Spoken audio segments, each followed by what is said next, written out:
welcome to my 2026 account showcase. The last time I did this was, when would this been? This would have been just before Fun 10. So it was when I had 1,000 days old on my account. Yeah, now is almost double that. 1,918. That sounds like a year. 1918 days. So I've been playing for 5 years and a quarter. I technically started playing, I think I started playing maybe 3 days into the game, but this account was not actually my first account. This says 1010, so I think this is like 12 or 11 days into Genshin. But I actually started playing on PlayStation 4 first for maybe a week before I realized I was not going to play this game on PlayStation 4. It was like 30 FPS. I also had awful luck on my original account. It was horrible. I quit, like I got Venti. That was the only 5-star I had. But I remember on that account, I pretty much got no new characters. I only got like the starter characters, and then I only had like Fischl and Xiangling who were on the first banner. So I had like barely any characters, and then I got a Venti.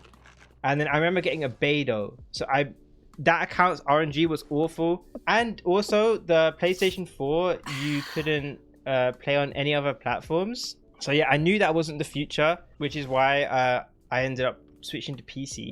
So this is a 1.0 account, and also I should probably say I re-rolled on PC. It doesn't sound very good now, but I re-rolled for the first 5-star. The way that re-rolls worked at launch was you got maybe 40 to 50 pulls for free.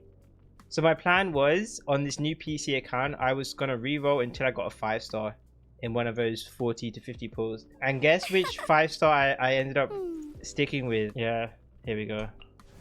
It was Chi-Chi. Yeah, in hindsight, that is not getting this account off to a good start. But honestly, at the time, I was happy with that. But I know a lot of people, they might have had better RNG. A lot of people re-rolled for Keqing, maybe Diluc. Maybe they re-rolled for a Venti at start.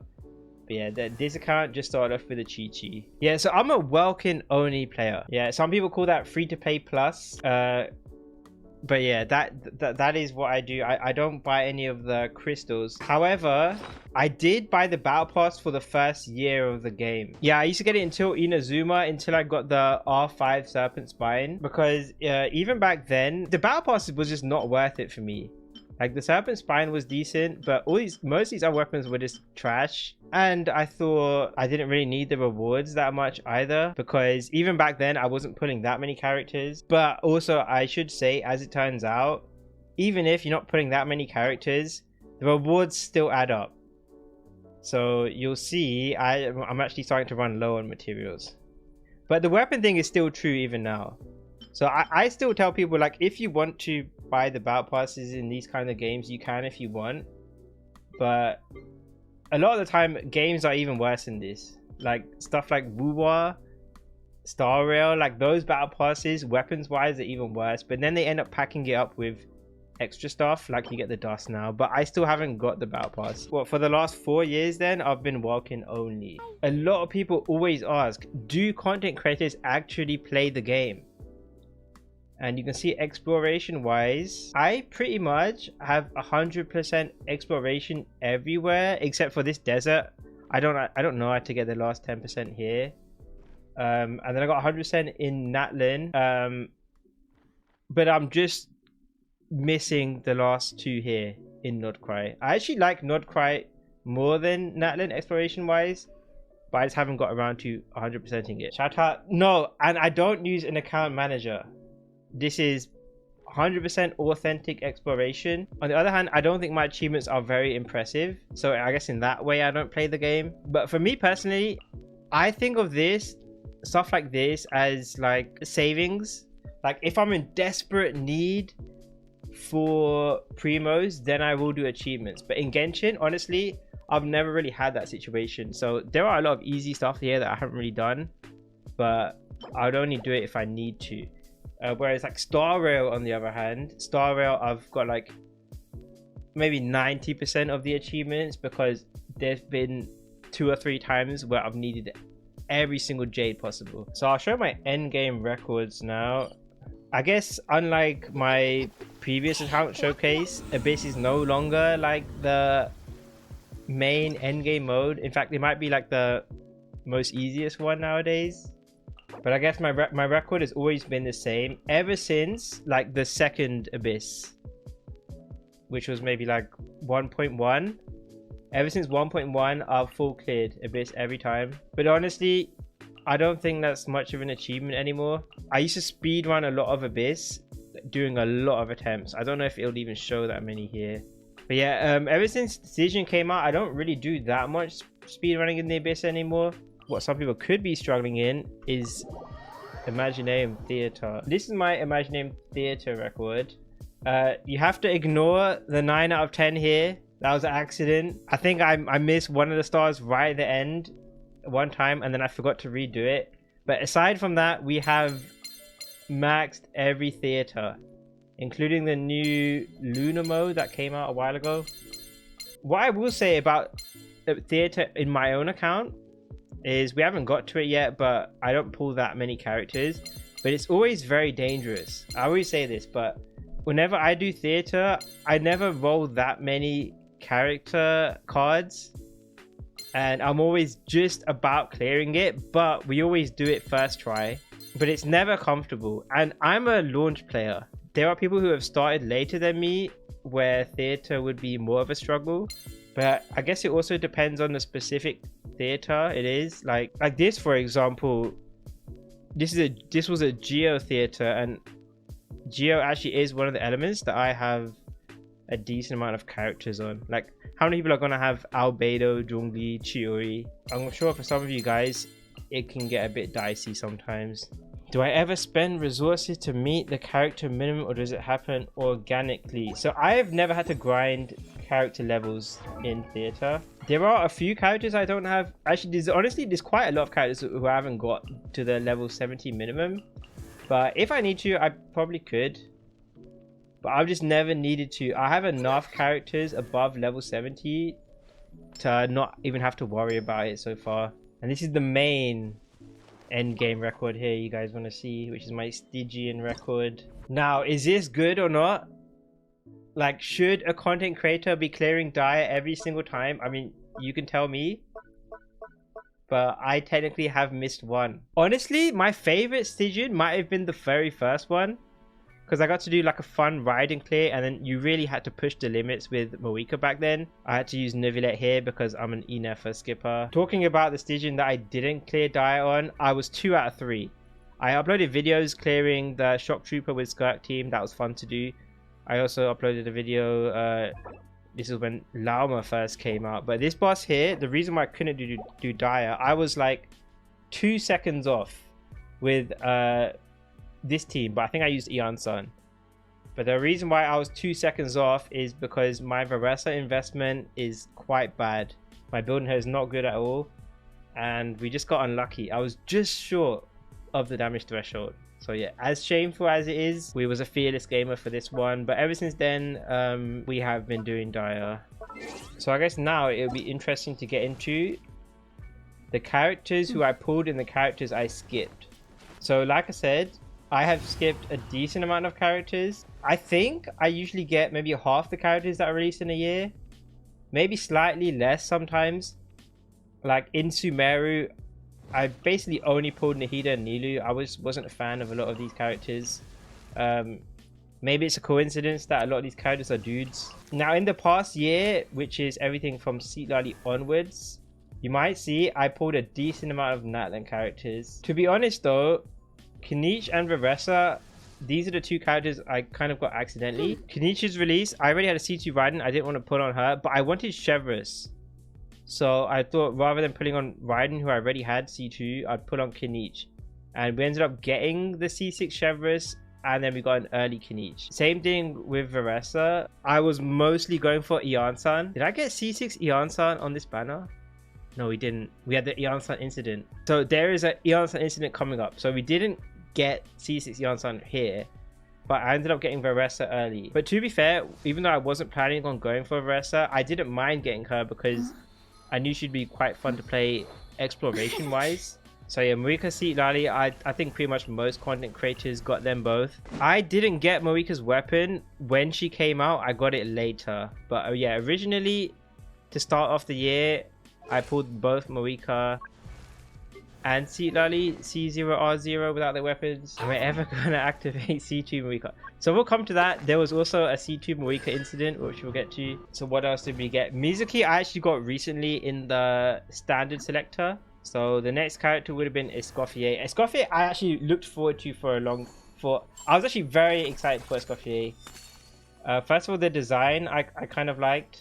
Oh yeah, I should say in case you're not familiar with my content, I always, well, 99% of the time, I plan on putting a character straight away.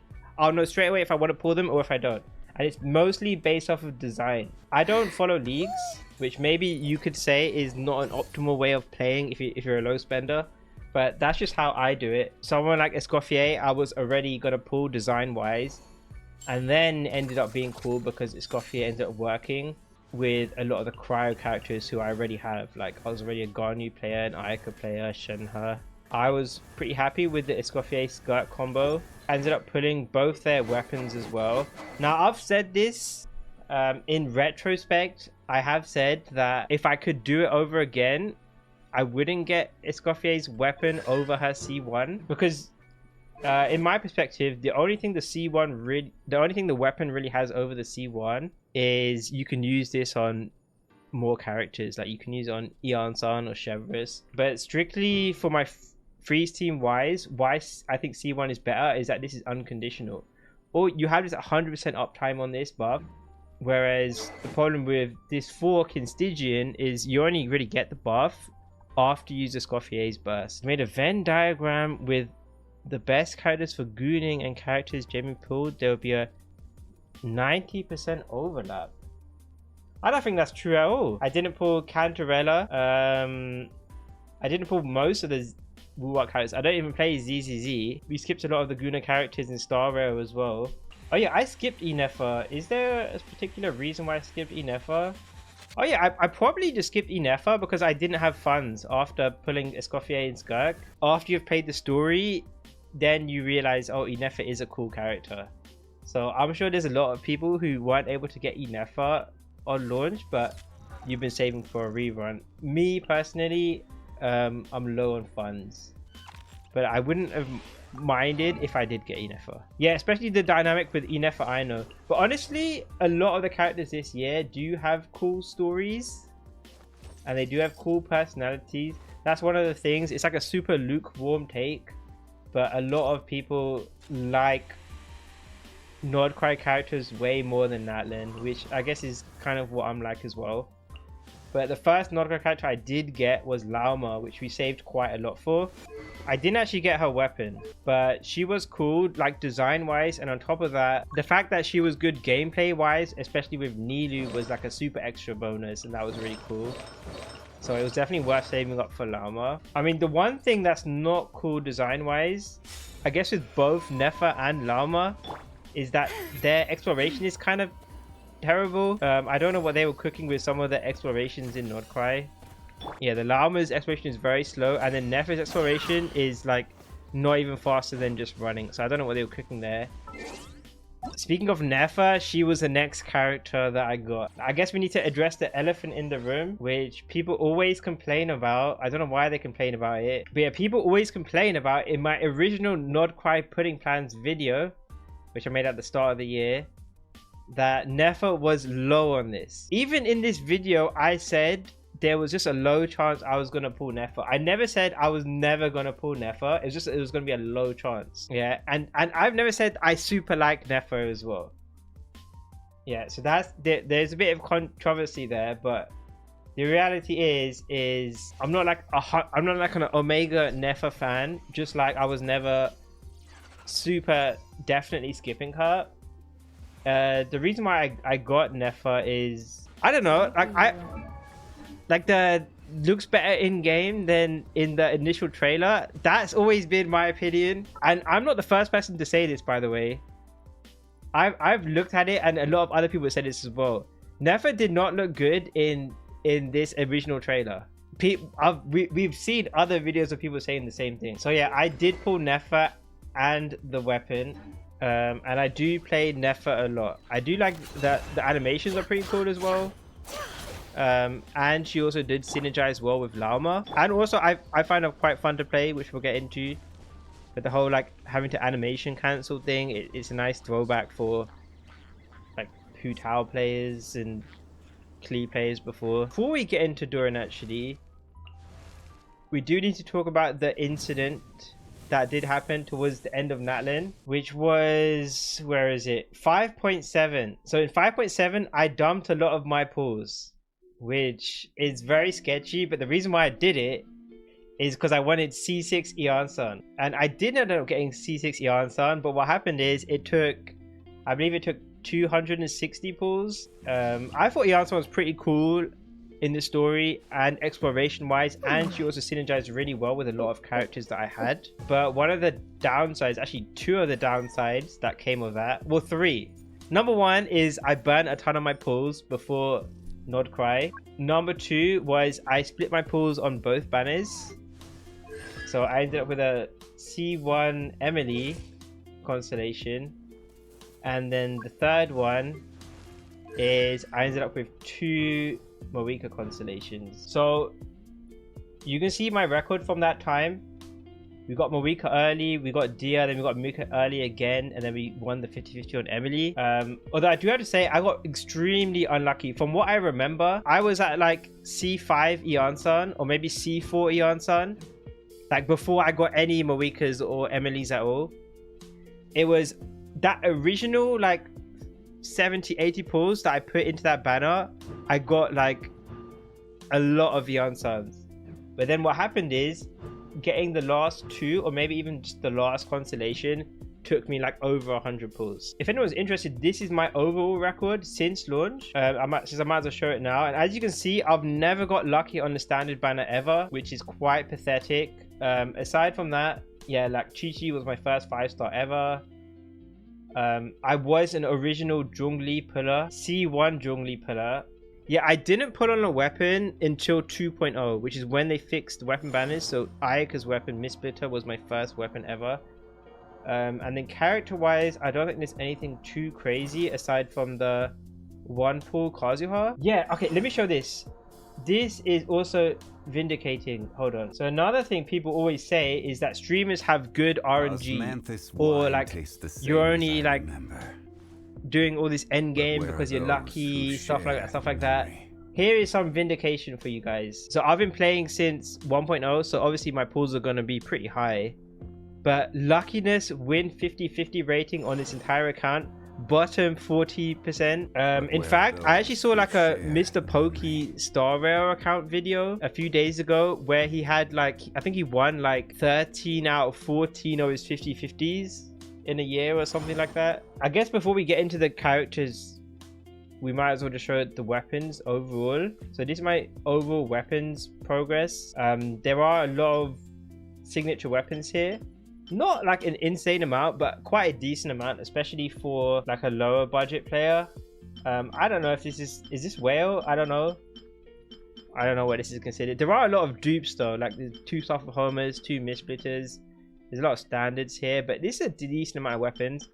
And that's because I am someone who does believe in vertically investing, especially the idea of investing in your favorite characters and just having favorite characters in general, and just mostly pulling if they're your favorites rather than pulling horizontally. I'm personally not someone who tries to pull every character or even tries to like every character.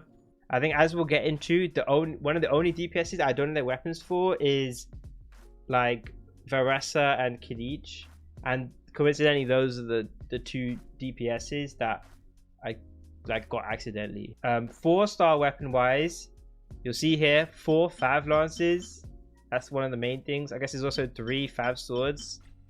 I do consider Fav Lance as generally the most useful weapon to have on at least an account like mine.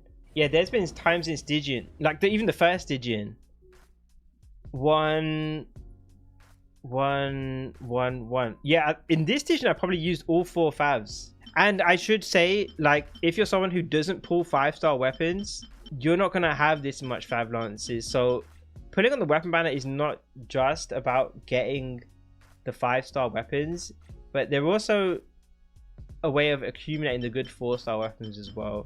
Yeah, but before getting to characters, the Temper Thyself event, you're probably wondering what characters I've gone for and who I'm planning to go for. I got Albedo with the first one. That's because, you know, he was actually quite good with the buffs. My current plans with the second one is probably Nilou or Shenhe, but I'm probably going to do Nilou. Ideally, like, before the third one gets announced, is that they would, and now I'm probably going to base some of the future decisions around whoever they decide to buff next. Like, if we get some sort of leeway buff going on, then I think maybe I might be interested in like a Shoutout or Ganyu. Okay, so now I guess we get into like the main thing on this account, which is my builds on my characters. So what is the character I've been working on the most this year? Is it Mualani? It might be Mualani because I strongbox Codex a lot.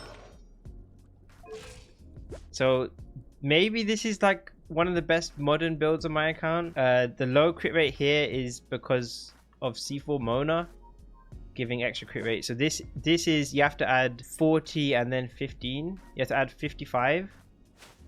So this is almost 100 crit rate. I have a weapon surfs up. And then how many substats is this build that I have? So this is basically 33 substats. Honestly, I don't even think this is an insane build. Some of these pieces are really good. There's never like a perfect piece here, unfortunately. I have a lot of close pieces, like stuff like this.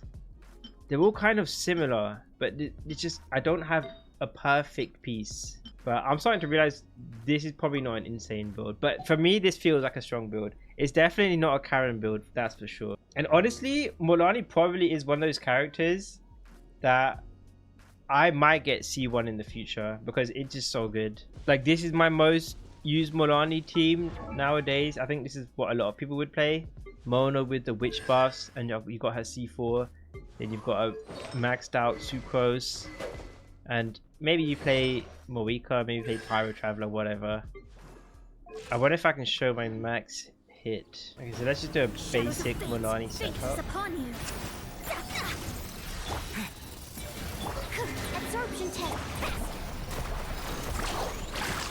870k, which is like a lot of people. I mean, a lot of people have been impressed by this kind of thing. A lot of people's Mualani's damage is like almost doubled, or it feels like it's almost doubled from the older teams. So imagine getting like the C1 and then doubling that first hit. It'll be it's like the closest like budget players can get to like whale hits, hitting like 1.4 million, 1.5 million. So this could be very interesting, but I have no idea when she reruns.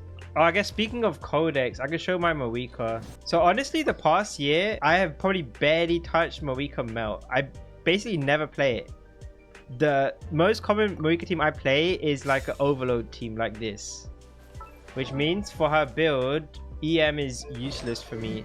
So I have a signature weapon, and this is the kind of build I have. But this is a build like this is basically the byproduct of my Mualani farming. So it's quite decent, but it's not perfect. You know, we're getting some energy recharge here, unfortunately. I have 2 pyro goblets. None of them are insane. This one could be quite good, but I never play her in Melt. And then we've got quite a few crit damage circlets here. None of them too perfect.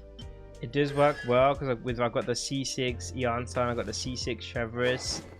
By default, they have the favs, but if I really need the damage, I could give one of them Escoffier's weapon. The only thing I can improve in this team is I still only have a C2 Auroron. So I am missing a bit of damage. But to be honest, I guess if I really need the damage, I could activate the Mavuika Constellations, which I haven't done yet. But if I really need them, eventually at some point, Mavuika is going to be washed. And when Mavuika's washed, we can squeeze out the extra damage here. So we got that in the back pocket. Oh yeah, we can show the freeze team, can't we? The cool thing about my freeze team, so I showed this in another recent video I did, but another good thing about me liking and pulling Escoffier in Skirk is I have used Skirk Escoffier every single Stygian.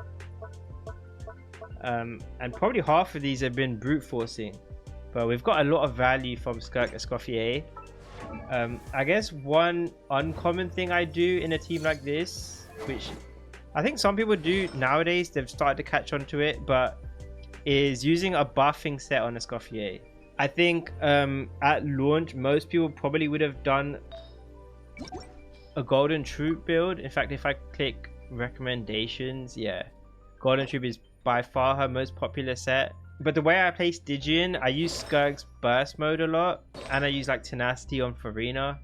So I actually play Skirk quite a lot like a hyper carry, even though theoretically there is supposed to be a lot of sub DPS. So what happens is I use Noblesse, but you could use Scrolls if you're not playing Seat Lali. Either Noblesse or Scrolls is fine. The other thing that I do quite, actually this is not even uncommon, but yeah, the other thing I have on my Escoffier is I have a ton of ER. A lot of our teams struggle with ER, so I've had to juice up my Farina's ER, I've had to juice up my Escoffier's ER, and it's a bit rough. But yeah, that also contributes to that they do not that much damage anymore. But I have their talents maxed out, I have them at C0. My Farina's tenacity build is not insane, it's just a lot of ER and as much crit as I could get. But this is my Skirk build. It used to be a lot less impressive. Nowadays I think it's passable, I guess. I don't think my Skirk build is a build that people would flex. Like, what is this? Is this 30 substats? Maybe 31? Would you guys say you could flex a 31 substat Skirk? Maybe? I don't think it's top 1% though, but I do have 2 cryo goblets though. Actually, I have 3 cryo goblets that are all basically about the same damage, unfortunately. I think they all have about 5 rolls of crit on each of them, so it's a bit unlucky that none of these have pushed out to be like outright the best by far. And I did craft one of these. I crafted this one, I guess.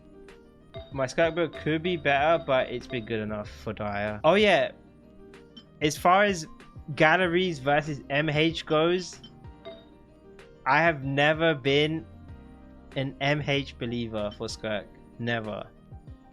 So I will never, I don't even know why I've got this highlighted. Probably to show someone why MH sucks on Skirk. But yeah, I should take this off because I've never equipped that. The thing with galleries is, especially if you're trying to do Dire, galleries pumps her burst damage a lot, and the way you play Skirk in Dire and a lot of those hard modes is you have to be really flexible. You have to play her sometimes as a burst DPS, sometimes as just normals, sometimes you combine both of them, and yeah, you just don't get enough of that big pump damage with MH. Also, another thing with MH is I know theoretically it's quite good, but usually in theory the crit rate here doesn't matter that much because a lot of people use 4-star weapons in theory, but her signature weapon gives you crit rate here. Again, like if you're like me, if you're trying to do like the hardest gamers, you have her signature weapon, which means you're probably going to overcap on crit rate with MH. But you know, there are some people in my community who do use MH, and we do make fun of them sometimes, but if someone on YouTube is watching this and they use MH, you can keep using it, it's fine. It's just, that's not how I roll personally. I guess Lali isn't really that flexible on my account though, because I don't really play her that much with mavuika, which means I probably only really play her with Skirk nowadays. So I've just got a normal Scrolls TTDS build. But even that spot is sometimes flexible. Like, I've played Skirk with Mona, especially when I want to min-max that burst. I also played Skirk.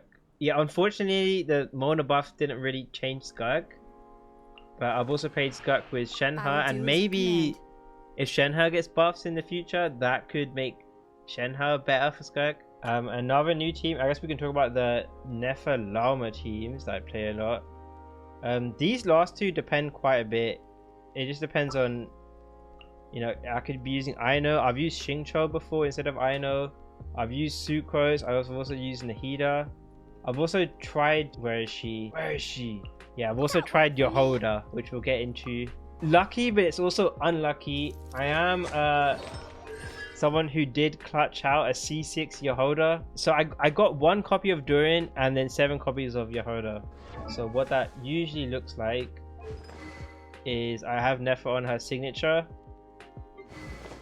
I have Llama on the event weapon. I think this is the event weapon. Aino on this weapon. Yeah, I would have Aino on instructor and then Nahida or Sucrose on Deepwood, one of them. But my nefer build, is my nefer build good?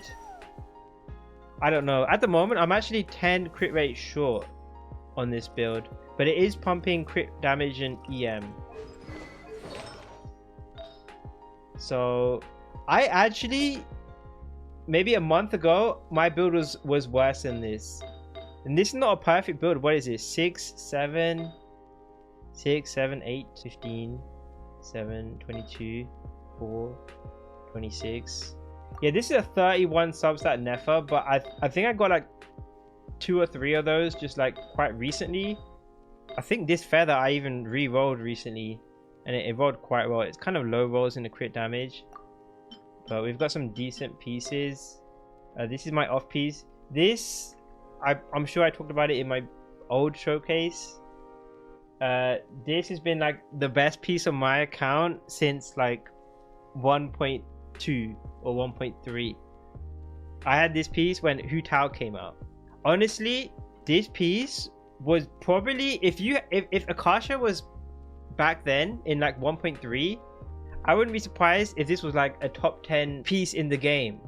Okay, maybe only in like EU server, NA server, but I'm pretty sure if you rank them in Akasha in 1.3, not many people had 5 substats or like a 7 substat crit piece, let alone Crimson Witch, which was like the most sought after set, and it's a sand and it's an EM sand, and Hu Tao was like the most popular character in the game.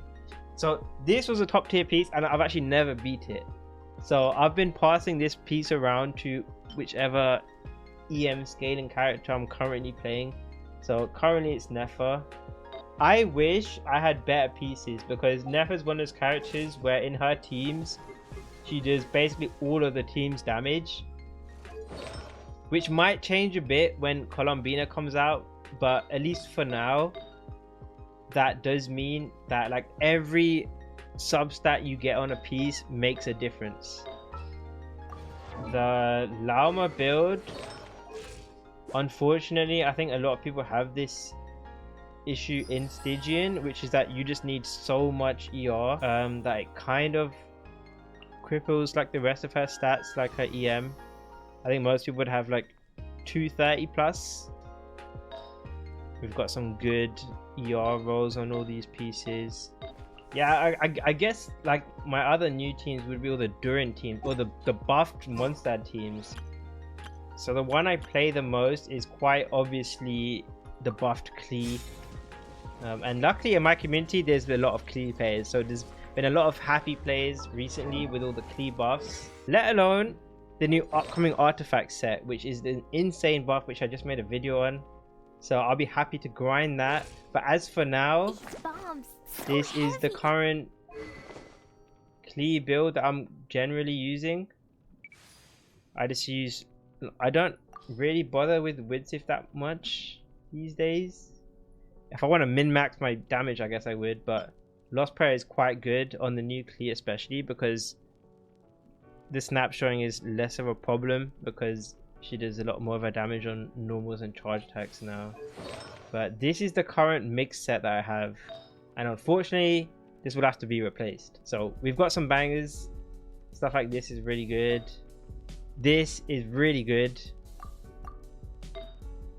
This is probably the second best piece on my account, my off-piece attack set. So I'm using this on whichever attack scaling character. So at the moment it's Klee. Yeah, this is a very good build. How much substats is this? 4, 5, 6, 7. Oh, this is only 34 because the circlet doesn't really have much extra stats. But I'm sure if I optimize this, we could probably squeeze out a few extra substats. Yeah, maybe this is technically 36 subs, whatever. But this, yeah, this is a very good build, and I'm looking forward to getting the new set and replacing this. It'll take a long time, but you know, we have to try and min-max the builds. I have C2. I already had C2. I've had C2 Klee for a few years, I guess. The Durian build is also something that would have to be changed. I think I usually keep him on Jade Cutter just for a universal weapon. I think this is like his second best weapon anyway. Am I right about that? I think this is only like weaker to his signature generally, but you have to worry about the crit rate. So the new set giving him 20 extra crit rate, it might be difficult to build around that. Am I using a crit damage piece? I am using a crit damage piece. So that's going to be a problem. Maybe I'm going to have to end up changing him to Mist-Splitter when I farm the new set. But yeah, at the moment I've just got him in a random Noblesse set. This is another 7 stat crit piece I've got. I'll probably show you guys later just how many max crit pieces I have. But yeah, Durian's the most recent character I've used my crowns on. I should say, as you can see, my account is running dangerously low on crowns. I have 5 left, so maybe 1 or 2 of those are going to be used on Columbina, and then we're going to run into issues. I don't know how this happened, but it just happened. There's people in my chat, and I've logged into viewers' accounts, they have like 40, 50 of them. I don't know how that works. But yeah, we're into some issues. We're into some big problems here. One of the issues with this is it's kind of screwed me over with some of the buffs. Yeah, I haven't been able to commit to like trying the new buffed Venti because I don't know. In a way, I don't want to waste my crowns on Venti now. Oh yeah, I should show my Fischl build. Fischl is actually one of the best built characters on my account. Because I have a lot of cracked golden troop pieces. Look, all of these are like 6 good rolls, whichever one I pick. I've even got an extra piece there. These are all good substats, but yeah, if I want more crit value, I've got pieces with more crit value. Something like this is really good. This is also really good. I have so many options. The only thing I don't have is a good attack sans. But look like this. Look, I've got 2 really good electro goblets here. 3 actually. I think I got this one first. Everything rolled into attack. So this is what they call a Zajef piece. And then the circlets. I've got a lot of good circlets. And in fact, yeah, this is the highest crit value circlet I have on my entire account, which I've given to Albedo now. Oh yeah, I do want to show my clorinde build. In fact, I want to show my clorinde build and my navia build because these are 2 characters who I was strongboxing and I was grinding for so long trying to optimize their builds, but it just never happened. So I was like strongboxing clorinde and navia all the way until Codex appeared in the strongbox. And as you can see, I've just got a bunch of almost pieces. This is probably like one of the actual like pretty good ones, even though this isn't actually a 4-liner. But what is this? I crafted 2 pieces for clorinde, I guess, like this piece here and this piece. This is pretty good to be honest, but yeah, just an overall disappointing build. And then the navia I spent ages trying to grind as well. Got the signature. In fact, I've got 2 copies of the signature. Oh, I think I crafted the goblet maybe once or twice, but then I fudded it because it rolled awful. Yeah, similar story to my clorinde. Like a lot of like almost great pieces, but no actual great pieces. These are all basically the same thing. Sometimes you just farm domains and then you just don't get lucky at all. Like this. This was so close to being... I could re-roll this actually. It could be really good. Oh yeah, because my golden troop pieces were so good, I've actually got full sets not only on Fischl but on Chioria and Albedo as well. So you can see like I've got quite some banger builds going on with all three of them. Like our beta's got a very good build, and then same thing with Chiori. A lot of crit. We've got some defense going on. Yeah, we've got extra. I've got quite a few Geo Goblets that are all about the same. Oh yeah, I said I would show my Scarf Varesa build. So no signature on Varesa. I think I usually use like Lost Prayer or something. But unlike my Skirk build, I think this is actually worse than my Skirk build. I think this is like 28 substats or something, which is an actual achievement, considering number one, like Varesa has more substats than Skirk to use, and number two, I've got a banger piece. In fact, I've got like 2 banger pieces. For some reason this rolled all EM, but like whether I use crit damage or crit rate depending on the weapon, my circlets are by far the best build. So despite that, and to be honest also despite like my official goblet I'd have there, the rest of the build is just so underwhelming. Like this, unfortunately I went all into flat attack, and then all 3 of these, look at that, this is basically a perfect piece here, but look how underwhelming that is. Same thing. Look at this flat attack. What? And to be fair, I did actually do the most recent Dire with Varesa, but I guess everyone kind of did. But yeah, I guess this was easier than this boss here, which I was like 2 seconds short of in Dire. But to be completely honest, like I said, I didn't go out of my way to get Varesa, so she's not someone that I would try and save this build. Like whenever this domain gets added to the strong box, I wouldn't try and min-max Varesa. I would try and min-max Skirk. Easy, any day of the week, I'd rather try and min-max my Skirk. Honestly, I could show builds of characters that I have good builds on, but I don't really play that much this past year, like Nevilet. I have his signature, you know, I have like triple crowned him, 10 10 10. And I have good MH pieces. In fact, I have like a really good Nevilet build. Not like a top tier build, but like, you know, pretty good build here. But I guess like most people, he doesn't quite have like a niche. Is Raiden actually one of the best built characters on my account? I've got her signature, double crowned, C2. And yeah, look at these pieces actually. But the thing with Raiden, I mean, Raiden's like the most popular character on Akasha, so even a build like this is not top tier, but just because everyone tries to compete with Raiden. Farina overtook Raiden, but Farina's a support though, so like I guess everyone has Farina. This must have been recent. Yeah, Raiden always used to be the most popular one. I mean, you can look at it like Farina, Kazuha, Nahida, Yelan, like there are only really supports around her. I guess Arlecchino and Nevilet are also catching up now. But yeah, I don't know, is this an impressive build? I feel like there are so much better Raiden builds. Yeah, okay, yeah, so these are the teams that I play a lot.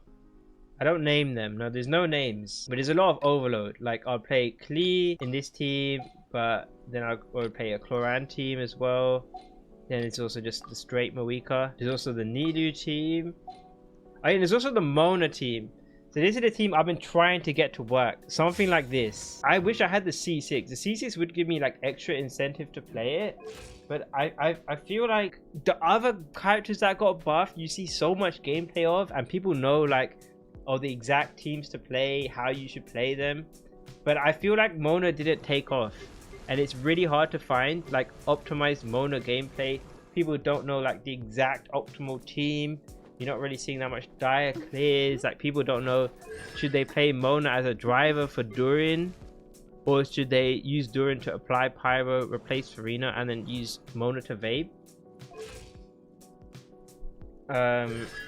So admittedly, like this team isn't very great for me, but I like playing it anyway, especially like exploration wise, just because I really like to play Mona. I always thought Mona had like one of the best designs and coolest designs in Genshin, and also I think Mona has like the best voice actor, English voice actor in the game. Maybe not best as in like skills wise, but just like the, what is it called? Is it called transatlantic Pan-Atlantic, whatever. She has like the old voice. So I think a lot of people like Mona's voice, and then like the witch thing. So a lot of people want Mona to work. But yeah, hopefully, maybe if I get C6 in the future, I can try and hook up some stuff with Mona. Yeah, I think generally, yeah, those sorts of teams probably do consist of my Stygian clears as well. Chevreuse, characters like Chevreuse, Iansan, Bennett, they're probably my most used 4 stars as well. They consistently pop up. Oh, current RV. Okay, so this is how I show off my artifacts. Now, this might not have any pieces that I've got in like the last month maybe, but I don't think I've got many cracked pieces. So yeah, these are like my all-time bangers here. So how many max raw pieces have I got? 4. So I've got 8 max crit pieces then. This EM Crimson Witch piece is my highest CV one. Actually, is it? Yeah, it is. Second highest is this Bloodstained Chivalry piece. Again, like as you can tell, these are like some ancient pieces. Ain't nobody getting Bloodstained Chivalry again. But those are probably my 2 best pieces. I've also got this one. This is like a, what is this, like a Alhaitham or Sino piece. I don't play them though. I don't have them. Oh, this is my other Shoutout piece. Another max roll Crimson Witch piece. So I've told this story before, but I had both of these Crimson Witch pieces before Shoutout came out. So like in 1.3, my Shoutout build was disgusting for the time. Obviously, like nowadays, probably everyone has insane pieces like this, but this Ayaka piece was crazy as well, which I still do play on Blizzard Strayer sometimes, but not often. Usually I use like a lot of these older pieces, I just use the off pieces nowadays, just because a lot of newer characters don't really use them. This was a Kerching piece. I got this in 3.0 as soon as they introduced the strongbox. I wanted to craft a Thundering Fury Kerching build, but yeah, out of all those ones, I probably saved like 500 pieces for the strongbox back then when it came out. And then one of the pieces hit big. We got a Neuvillette piece here, which is very nice, and then we have the Xingqiu piece, I guess. But only one of these is 50 crit value. I mean, honestly, I guess something like this is probably really impressive as well. It doesn't have ER, but like for Farina, as a ton of crit and a ton of HP, that would be nice. Oh wait, hold on, this is a trap. I've actually got 9 pieces that are max rolled. No, I've got 10. Yeah, I've got 10 because this is just low rolls. So this piece here actually max rolled crit, but because it's a lot of low rolls, the game thinks I like high rolled 4 times, I guess. I think I can actually show the evidence of some of these. Yeah, so if you go in game, the game knows. So the real ones know this was a max roll piece. Ocean Huge Clam, Attack Sands, God roll. Like how many... I wonder if this is what most accounts look like. Like the best pieces that you get are on the most trash sets. Like out of all those God roll pieces, what is actually a set that is stood the test of time? Oh yes, this pyro damage. This is the perfect Dia piece for all the Dia mains out there, the 10 Dia mains. Onset pyro damage goblet, crit rate, crit damage, high rolls, HP ER. That is sick. Yeah, honestly, looking at this, there's not that much insane pieces on my account. I feel like because I play like Star Rail, Wuwa, I'm like splitting my RNG over like the last few years. So my overall Genshin RNG nowadays isn't as high as it was before when I was only playing Genshin. Oh yeah, for fun, instead of just showing the good pieces, should I show the fails as well? I think honestly, I think at this point a lot of the fails I would have got rid of over time, but some of them I did save. Yeah, like this stuff like this. I'm surprised. Actually, you know what? I had a goblet that looked exactly like this and I got rid of it. Pyro damage onset, I would have got rid of it, but yeah, I remember I had 2 of these on my Shoutout back when she came out, and they all spectacularly dodged crit. Same thing with the goblets. A lot of these onset pyro damage Crimson Witch. This was what everyone was grinding for back in my days. People were grinding for pieces like this, but they never rolled well. So disappointing. Yeah, my instructor, I feel like nowadays, like if you don't have an instructor set, at least one, like what are you doing? Maybe a few years ago some people still didn't know about saving instructor pieces, but nowadays you have to. So you want instructor pieces with a lot of ER. I have some decent ones. I don't actually have a crazy instructor set. I've just got like a barely passable one. You know, we've got like a couple rolls of ER in each piece. We've got an onset. Like this is what I'm working with. Nothing too amazing. Okay then, yeah, so like to close off the video then, so like how do you predict your account will change the next year? Obviously we know the next character coming up is Colombina, who I am going for. Fun fact, I am currently on 79 pity. Not guaranteed, but 79 pity. So I'm gonna try and go for a 1 pull Colombina. So yeah, 79. So I'm gonna be on 80 pulls in a single pull, which might be Colombina. But apart from that, after Colombina is probably these characters, and out of all of those, I think we know Nicole and Varka. And my plans that I planned before, Nicole was like the must pull out of everyone, and then Varka was in the 80% pulling, which the 80% pulling is basically like I would like to go for him, but if push comes to shove, I'll prioritize these other characters. So I can see here Colombina and Nicole are here. So if they run Colombina, and then if it's like Nicole Varka or Varka Nicole, yeah, we might have to be a Varka skipper, guys. But we're definitely getting Nicole. I have no idea who the hell these other characters are. Yeah, but if you look at this as well, like how many of these characters did we know last year? We knew like Skirk, and we knew Ian-san, I think, and I don't think we knew, maybe we knew Aoife. I can't remember exactly. But these like mid-patch teasers, there's a lot of characters that you don't know. And then like judging on this, like I really like Escoffier.